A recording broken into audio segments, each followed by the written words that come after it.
El Señor está con ustedes. Proclamación del Evangelio según San Lucas. En aquel momento se presentaron algunos a contar a Jesús lo de los Galileos, cuya sangre había mezclado Pilato con la de los sacrificios que ofrecían. Y Jesús respondió: ¿piensan que esos Galileos eran más pecadores que los demás Galileos porque no han padecido todo esto? Les digo que no. Y si no se convierten, todos perecerán lo mismo. O aquellos 18 sobre los que cayó la torre en Siloé y los mató, ¿piensan que eran más culpables que los demás habitantes de Jerusalén? Les digo que no. Y si no se convierten, todos perecerán de la misma manera. Y les dijo esta parábola: uno tenía una higuera plantada en su viña y fue a buscar fruto en ella y no lo encontró. Dijo entonces al viñador: ya ves, 3 años llevo viniendo a buscar fruto en esta higuera y no lo encuentro. Córtala. ¿Para qué va a perjudicar el terreno? Pero el viñador respondió: Señor, déjala todavía este año, y mientras tanto yo cavaré alrededor y le echaré abono, a ver si da fruto en adelante. Si no, la puedes cortar. Palabra del Señor. Dice la palabra del Señor de este tercer domingo de Cuaresma. Ya sabemos que son 5. Estamos en la mitad de este camino cuaresmal, de este itinerario que hemos construido, caminado día a día. Y la primera lectura está tomada del libro del Éxodo. Y dice el texto que Moisés pastoreaba las ovejas de su suegro Jetro. Y mientras pastoreaba las ovejas,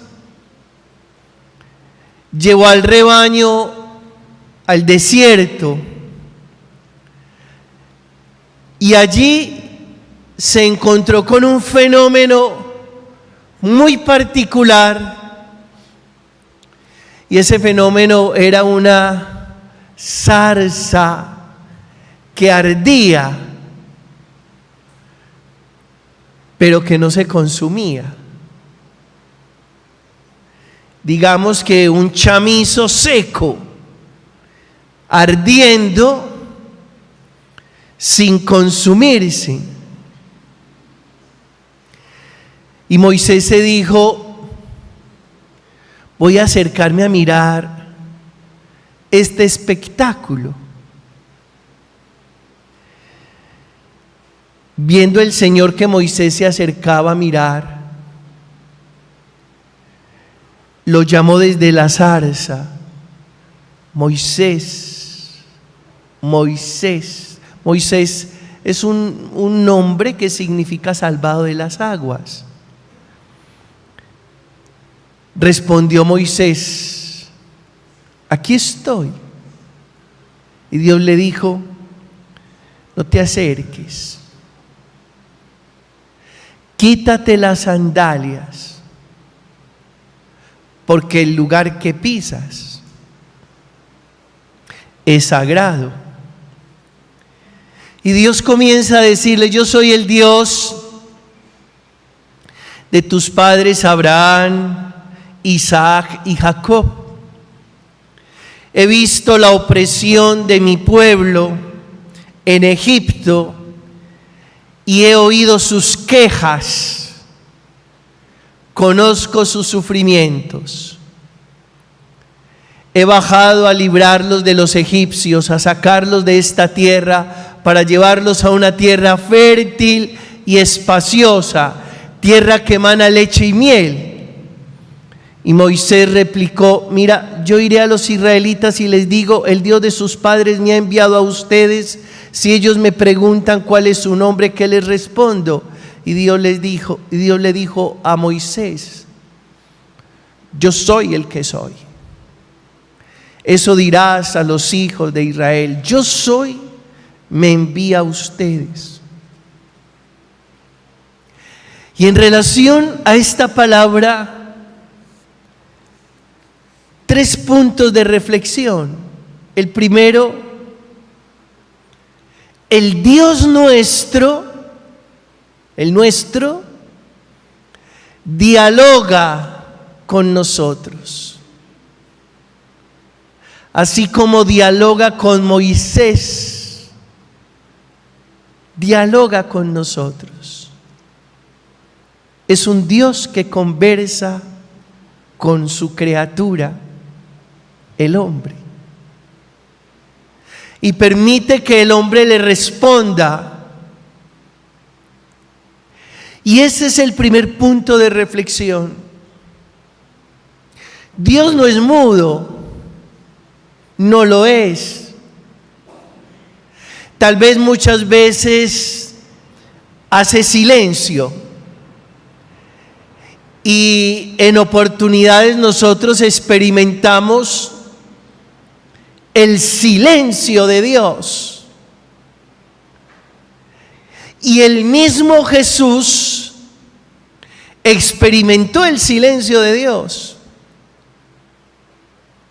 cuando en el monte, en el huerto de Getsemaní,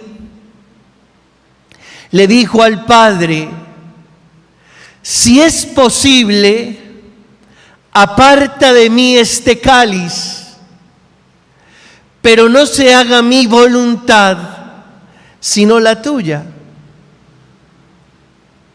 Y Dios hizo silencio. Tal vez en el momento en que Jesús necesitaba más una palabra de su Padre, hizo silencio.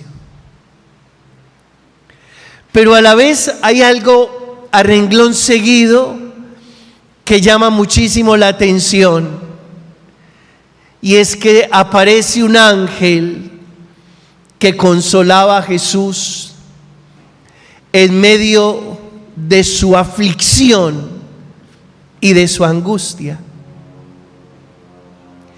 Pero más allá que Dios en ocasiones hace silencio, tengamos la certeza, hermanos, que Dios dialoga con nosotros, conversa con nosotros, así como conversó con Moisés luego de él estar pastoreando las ovejas de su suegro Jetro en Madián.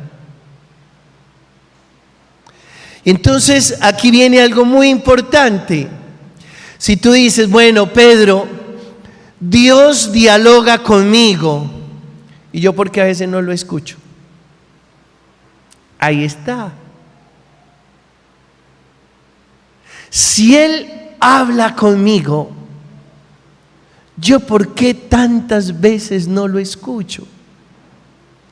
E inclusive me siento solo y siento que no le importo. Y aquí viene una explicación que es importante que tengamos en cuenta. Hay que aprender a estar solo o a solas y en silencio. Él está dialogando. Es un Dios que dialoga. Pero si tú estás siempre tan lleno de gente por todas partes? ¿O tan ocupado mandando mensajes o conversando por el teléfono, sea verbal o escrito? Si sueltas el teléfono y enciendes el televisor, si apagas del televisor y enciendes el computador, entonces es muy difícil, realmente es muy difícil que mientras estemos tan entretenidos, hablando con tanta gente y usando tantos mecanismos tecnológicos, nos queda un instante para la soledad y el silencio y para poderlo escuchar a Él. En muchos lugares uno ve que las personas toman el celular, lo vuelven a poner en su lugar y fracción de segundos vuelven y lo toman y vuelven y miran y vuelven y lo ponen y otra vez vuelven y lo toman y uno dice, se nos volvió una enfermedad. Y tal vez en una sala de espera de algún lugar, no sé si ustedes lo notan, todo el mundo está embebido en su celular.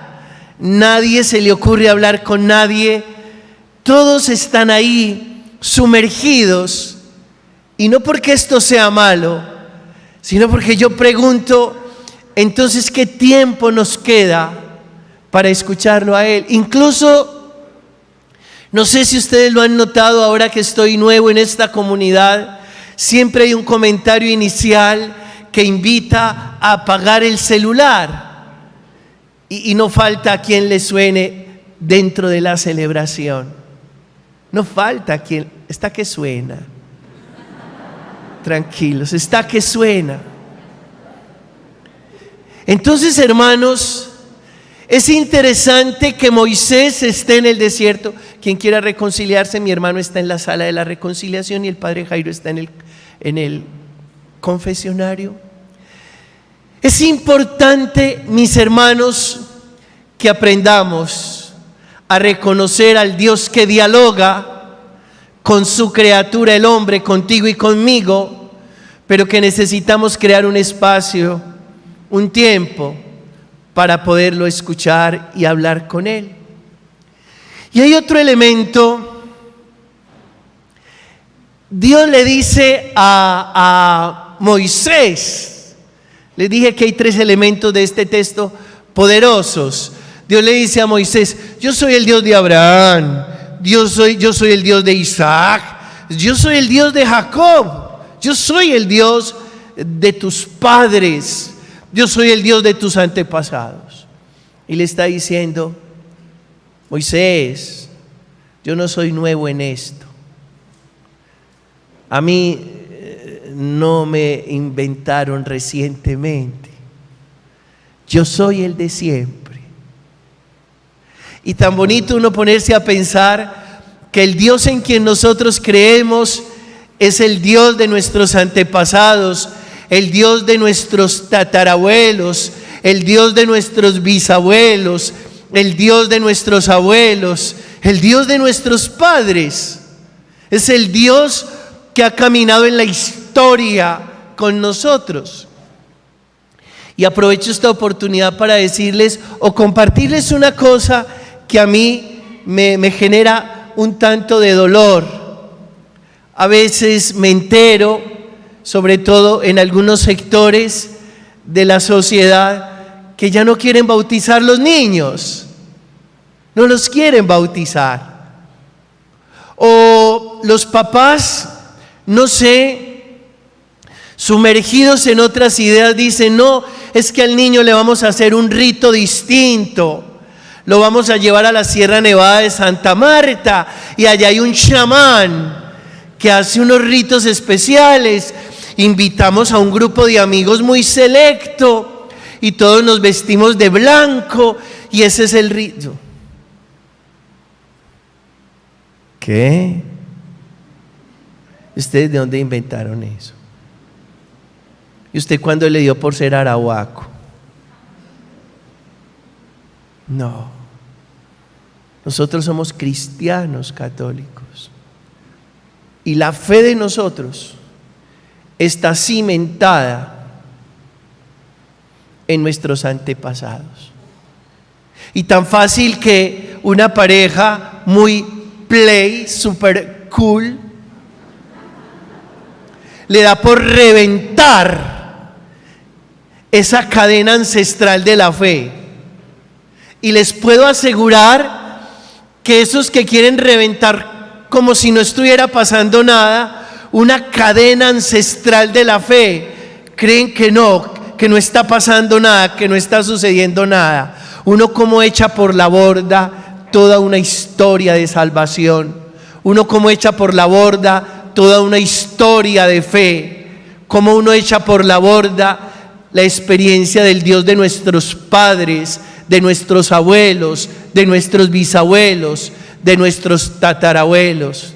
Recordemos que estamos aquí por la fe de nuestros padres, que estamos aquí por la fe de nuestros abuelos, que estamos aquí por el sacrificio de nuestros mártires, que estamos aquí por la santidad de los hombres del ayer, que estamos aquí por aquellos que fueron capaces de resistir a la persecución en la primera comunidad cristiana. Esto no es nuevo, esto tiene 21 siglos en la historia cuando hablamos del cristianismo y más de 4.000 años de experiencia de fe en el Dios de Abraham, de Isaac y de Jacob. Y esto para decir que nuestra fe no es una fe aparecida. Tu fe no es una fe aparecida. Tu fe tiene su récord en la historia y por eso la tienes que defender. Y el Dios en quien tú crees no es un Dios aparecido, es el Dios de nuestros antepasados, es el Dios que siempre ha caminado con nosotros en la historia de la humanidad. No es un Dios que desde arriba se burla de la tragedia humana, es un Dios que camina codo a codo con el ser humano y hace historia de salvación con el ser humano. El tercer punto de reflexión, escuchen esto. Dios le dice a Moisés, a mí me parece esto me sobrecoge. Fíjense lo que Dios le dice a Moisés: he visto la opresión de mi pueblo en Egipto y he oído sus quejas contra los opresores, conozco sus sufrimientos. Y uno dice, qué delicia que Dios primero ha escuchado mi queja, ha visto cómo he sido oprimido y conoce mi sufrimiento. Son tres cosas. Dios escucha nuestra queja, ve cómo nos tratan nuestros opresores y es conocedor de nuestro sufrimiento. No es un Dios despistado o desentendido de tu realidad y de mi realidad, menos es un Dios expectante que desde afuera mira lo que nos está pasando. Es un Dios implicado que desde dentro padece con nuestros padecimientos. Por eso, cuando uno escucha esto, resuelve una cosa que es importante y se las comparto. ¿Qué resuelve? Resuelve que uno muchas veces dice, pero es que Dios. A veces nos quejamos mucho de Dios, porque pensamos que Él desde arriba, no sé desde dónde arriba, es espectador de nuestros males. Y tengan la certeza que Dios desde arriba ni desde afuera es el espectador de nuestros males.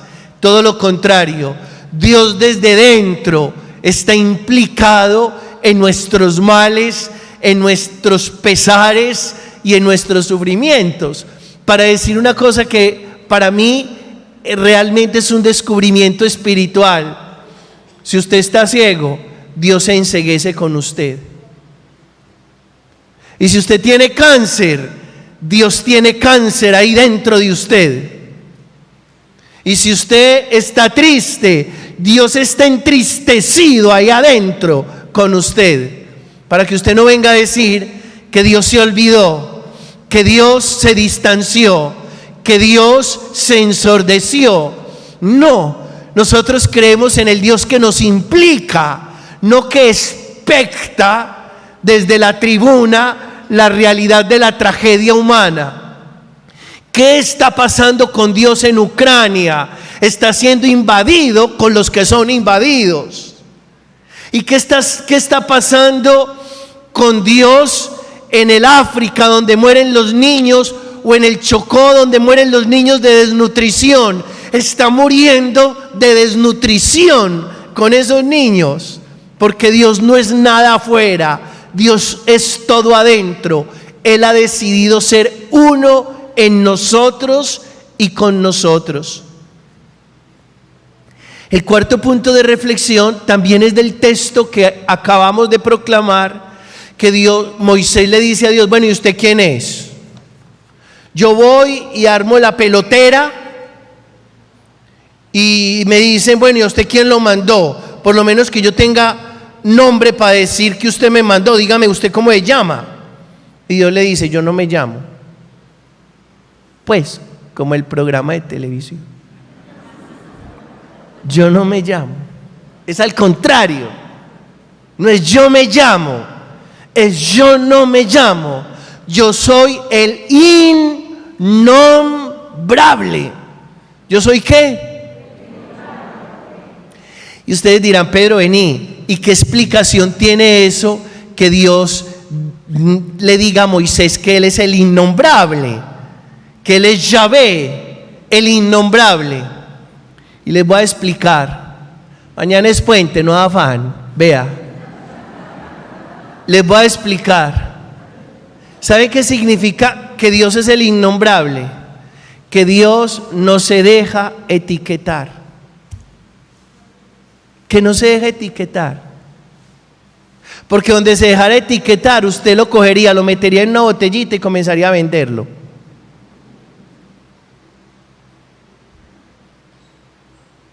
Aquí una señora me trae un mundo de botellas de agua bendita, y dice que porque con eso trapea la casa.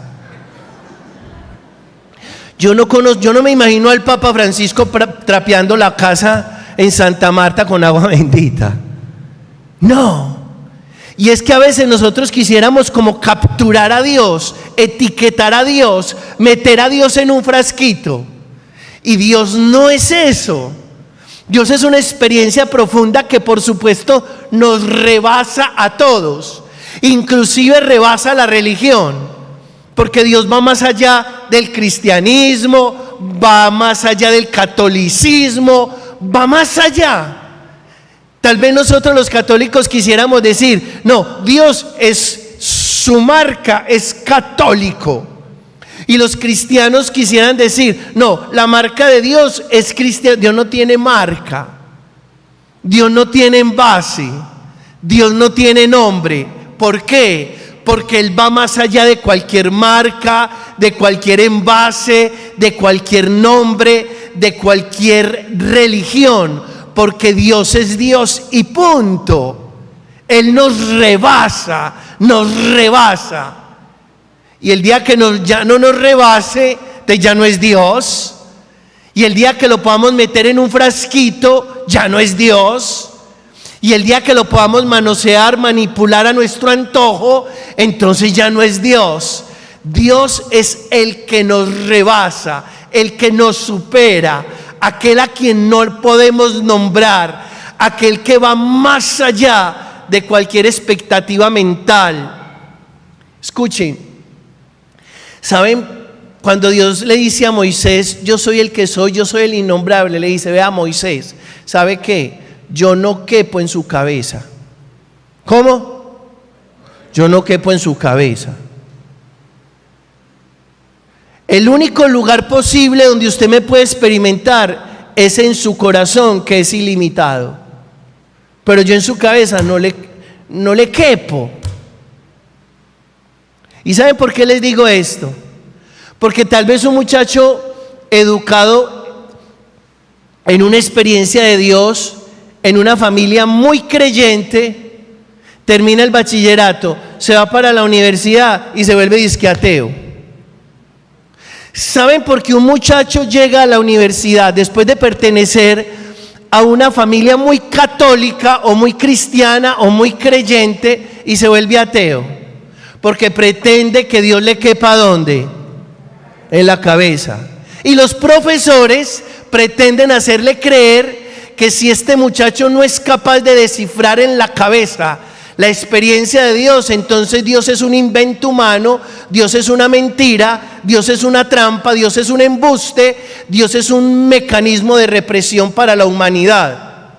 Pues que Dios no nos cabe en la cabeza, porque la cabeza de nosotros es demasiado pequeña. En el único lugar donde Dios puede ser experimentado es en el corazón, porque el corazón humano sí es ilimitado. El corazón humano no sabe de fronteras. El corazón humano también sabe de aquello de ser rebasado y de rebasar. Por eso, aprovecho para decirles, Dios no es un concepto. Diga después de mí, Dios no es un concepto. Dios es una experiencia. Es eso. Y el que comience a tratar de capturar a Dios como concepto intelectual, se pifia, se enreda, se embolata, termina diciendo que Dios no existe y termina diciendo que Dios no es verdad, termina declarándose ateo. Bajen a Dios de la cabeza, sáquenlo de la cabeza, porque Dios, yo me acuerdo, yo no sé si ustedes recuerdan que en El Colombiano, que es nuestro periódico regional, había una columna que se llamaba Tejas Arriba. ¿Se acuerdan de Tejas Arriba? Y que Gustavo Vélez, su seudónimo era Calixto. Y Calixto fue profesor mío de teología y solía decir que Dios no era un saber, que Dios es un sabor. Y es cierto, Dios no es un saber, porque el saber tiene límites. El sabor es ilimitado, es decir, Dios no es un concepto, Dios es una experiencia.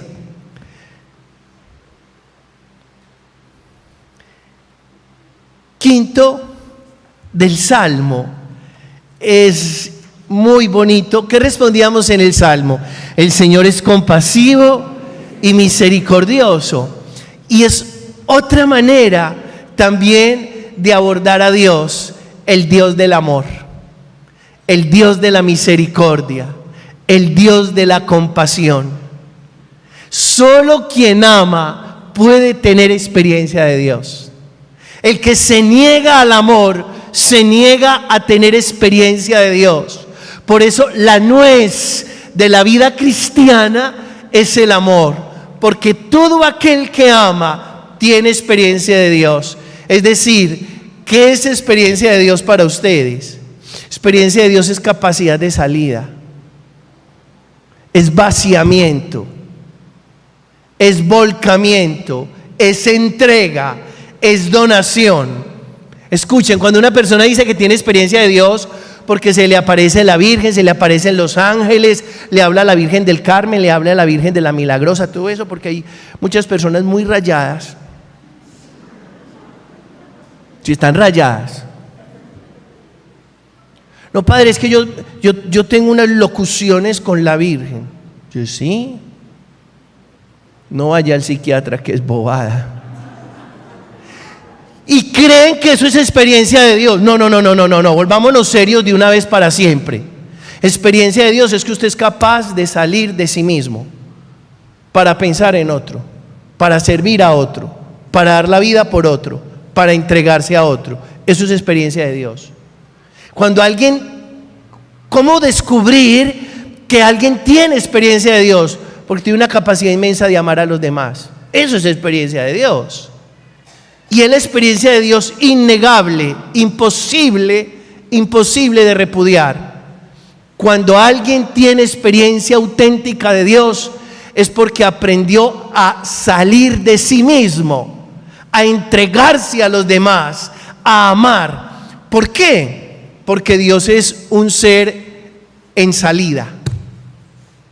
Dios no es un ser en sí mismo, embriagado en sí mismo. No, Dios es un ser en constante entrega y salida. El sexto punto de reflexión lo vamos a tomar del Evangelio. ¿Se acuerdan lo de los que murieron porque se derrumbó la torre de Siloé? Todo ese cuento del Evangelio de hoy. Y es aprender a descubrir a Dios en los acontecimientos.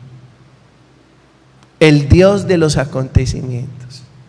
Si los acontecimientos no le hablan a usted de Dios, entonces ¿qué le habla de Dios? Ojalá que usted sea un buen lector de los acontecimientos, de la muerte de su ser querido, del nacimiento de su tercer nieto, del desempleo, de la enfermedad, del ascenso en la empresa donde trabaja. Lea todo eso, y leyendo todo eso, descubre a Dios, el Dios de los acontecimientos. A nosotros todos los días nos están pasando muchas cosas y uno no puede decir si son buenas, regulares o malas. ¿Qué va a decir uno? Es que uno no sabe, porque de repente lo que uno dice que es malo es muy bueno y lo que dice que es muy bueno es muy malo. ¿Uno qué va a saber? Porque en definitiva uno no sabe para dónde va. Lo único que sí sabemos es para dónde nos lleva Dios. Y hay que aprender a leer los acontecimientos y descubrir la presencia y la operación de Dios en los acontecimientos. Todo lo que está sucediendo nos habla de Dios. Nosotros lo calificamos de bueno, regular o malo. Vale, listo, lo calificamos. Pero todo nos habla de Dios. Y termino con el séptimo punto de reflexión. Es muy bonito porque el dueño de la higuera del Evangelio de hoy le dice, el dueño de la higuera fue a ver qué pasaba con esa higuera, y la higuera no daba frutos. Entonces el dueño dijo: no corten eso, sembremos otra cosa porque eso está ocupando terreno de balde. Y el viñador, que es Jesús, le dice al dueño de la viña: no, venga, no la corte, démosle un añito más, a ver si en un añito yo la aporco, la abono, yo hago algo por ella. Esperemos un añito a ver qué pasa. ¿Y saben qué es eso? El Dios de la esperanza. El Dios de la esperanza. Tan bonito Dios que es paciente y espera en nosotros. Nosotros esperamos en el Señor. Él es nuestro auxilio y escudo, pero el Señor también espera en nosotros. Y ojalá no lo defraudemos y ojalá no lo dejemos esperando. A Él la honra y la gloria.